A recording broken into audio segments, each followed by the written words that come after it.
Hi guys! So for today's video is mag-unbox tayo ng mga parcel ni EB. So meron tayo ditong 5 parcel. Actually kulang pa to pero ihabol na lang din natin kapag dumating na. So unahin ko dito sa mga maliliit na parcel. So itong una kong binuksan is yung Smart Steps na dishwashing liquid. So first time kong gagamitin to na panghugas sa mga utensils niya since kumakain na siya. So, mukhang okay naman to. So, next parcel tayo. Lahat ng parcel na to is in-order ko lang siya actually sa Shopee. Ilalagay ko na lang yung mga link sa description box para kung gusto nyo din itry itong mga na-order ko. So, ito naman is na-order ko to sa flagship store nila sa Shopee. So, ito yung Cetaphil, baby Cetaphil, Calendula na in-order ko para kay EB. Meron kasi siyang skin asthma. So, ang ginagamit niya originally is yung with almond oil. So, itatry ko sa kanya itong Calendula. Sana maging effective kasi dumadami yung kanyang skin asthma. So, next parcel, ito naman pangatlong parcel natin is magagamit niya din to since ang bilis talagang lumaki ng mga baby ngayon. Bumili ako ng pajama niya. Yan. So, ito ay 6 pieces na pajama. Ang size nito is large na. So, okay naman yung tela niya. Hindi ganun kakapal, hindi din ganun kanipis. Tamang-tama lang sa weather dito sa atin. Actually, yung suot niya na pajama na yan, hindi yung pajama, leggings yan. Kasi wala nang magkasya sa kanya. So, dito tayo sa next parcel. So, itong pang-apat na parcel actually, ito yung pinakaunang-unang dumating na parcel sa lahat ng yan. So, hinintay ko lang talaga yung iba para sabay-sabay natin itong ma-unbox. Actually, excited ako sa parcel na to kasi ang tagal ko na tong gustong bilhin. Actually, ang tagal ko siyang hinanap. Ang tagal ko naghanap ng ganitong product. So, hanggang sa nahanap ko nga ito. At yun, in-order ko na siya kaagad kasi baka mamaya ma-sold out pa. So, ito, yung in-order ko na to is yung mini dish care. Ayan, may freebie pa na baso. So, kumakain na si Evie. So, kailangan ng lagay ng utensils niya. Ayoko kasi nang nakasama doon sa ginagamit namin yung gamit niya. So, kaya binigyan ko siya ng sarili niyang mini dish care. So, ito maganda siya kasi wala siyang butas sa ilalim. Yung tuluan ng tubig. So, pinili ko yung walang ganon. Yung safe talaga na walang papasukan ng insekto sa ilalim. So, itong panglimang parcel natin, ito actually ang pinakamabigat na parcel sa lahat. At ito din ang pinaka-importanting parcel sa lahat.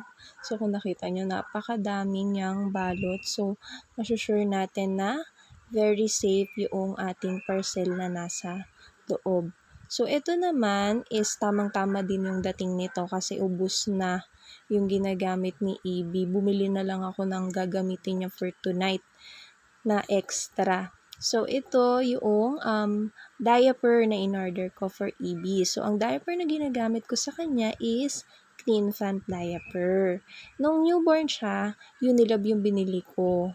Tapos, nung nag 1 month siya, ito, in-order ko na tong Clean Fant. So, okay naman to sa kanya. Hindi siya nagkakaroon ng rashes. And, large na yung pinili ko. Every pack is 30 pieces yung laman niya. So, ang binili ko is tatlong 30 pieces na large. Bumili din ako ng isang medium na pants. Ito yung ginagamit ko kasi mas madali siyang gamitin lalo na sa madaling araw.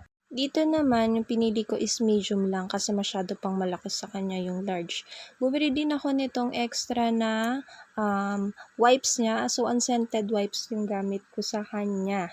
Okay din naman yung wipes ni Clean Fant kasi makapal siya and hindi mabilis mapunit. So, ito namang huli is yung Don't Rush na cream na binili ko. So, ito yung gamit ni EB since birth. Okay siya. Very effective din sa kanya. Hindi siya nagkakaroon ng rashes. At kung magkaroon man ng rashes, mabilis siyang mawala. So ayun, kinabukasan dumating pa yung iba pang parcel ni Evie.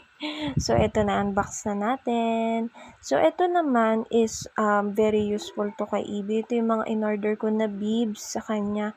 Kasi lagi ako nahihirapan maghanap ng bib, lalo na kapag umaalis kami. Ayan, pasensya na, yung camera ko kasi is bumababa, naglulus yung lagayan niya. So yun na nga, nahihirapan ako maghanap ng bib, lalo na pag aalis kami. So, eto, kaya binilhan ko na siya ng bib na yung nakakabit na sa kanyang leeg. So, dalawang design lang muna yung binili ko sa kanya kasi para itry ko lang muna. So far, okay naman siya. Ayun, pasensya na ulit sa camera ko. Bumababa talaga siya kahit anong gawin ko. So, ayun, okay naman yung tela niya. Ito, soft yung pagkatela niya. Ito naman, soft din na medyo matigas ng konti. Pero, hindi naman siya irritated sa skin. So, ito namang next parcel, ang last parcel natin is dito ako very excited kasi ito yung dress ni Evie. So, ito yung bala kong isuot sa kanya para sa kanya incoming 6-month photo shoot. So, ang cute! Super cute nito. Kaya lang nakita ko actually, parang nagdalawang isip ako kasi parang ang liit. Pero itong in-order ko na to is pang 6 to 9 months na to Pero siguro kasya pa naman, siguro ipasuot ko na lang na ipasuot sa kanya para hindi sayang. Pero in all, sobrang ganda nito and cotton yung tela niya. So, ito lahat na napamili natin para kay Evie. Thank you po sa Mami Auntie Niniwet ni Evie. Yun lang po, maraming salamat sa panonood.